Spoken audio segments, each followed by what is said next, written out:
আসসালামু আলাইকুম রহমতুল্লাহ।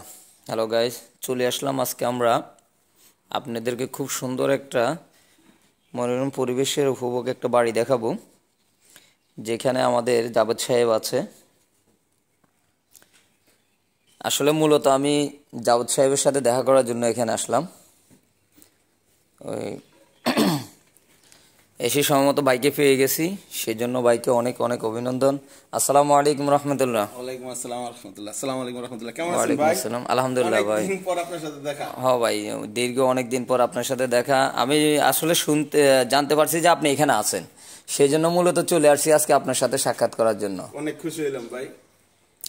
আপনি যেভাবে বিভিন্ন দেশে চড়ে বেড়ায় মাছ যে ধরেন, আসলে মূলত মাছের যে আগুনটা, এই আগুনটা সম্বন্ধে জানার জন্য আমি চলে আসছি। ভাই মাছ ধরাটা আসলে হচ্ছে এটা আমাদের পূর্বপুরুষের নেশা। আমার বাপ চাচারা 6 ভাই, 6 জনই বিদ্যুৎ অফিসে চাকরি করতো, আচ্ছা। ইলেকট্রিক সাপ্লাইতে। জি। আর ওনারা দেখতাম অবসর সময় বা বন্ধ থাকলে ওনারা মাছ ধরাতে যেত। আচ্ছা তো আচ্ছা তখন থেকে আব্বু জ্যাঠার সাথে মাছ ধরতে যাওয়া, ওইখান থেকে মাছ ধরা শিখা। আচ্ছা আচ্ছা। এখন জ্যাঠা মারা গেছে, আব্বু আছে আর এক চাচা আছে। জি। ওনারা আমরা টিকিট নেই, আমি আমার বড় ভাই, আমরা 2 ভাই। আমাদের কর্মজীবনের ফাঁকে যদি কোনো নেশা থেকে থাকে তাহলে একমাত্র নেশা হইতেছে মাছ ধরা।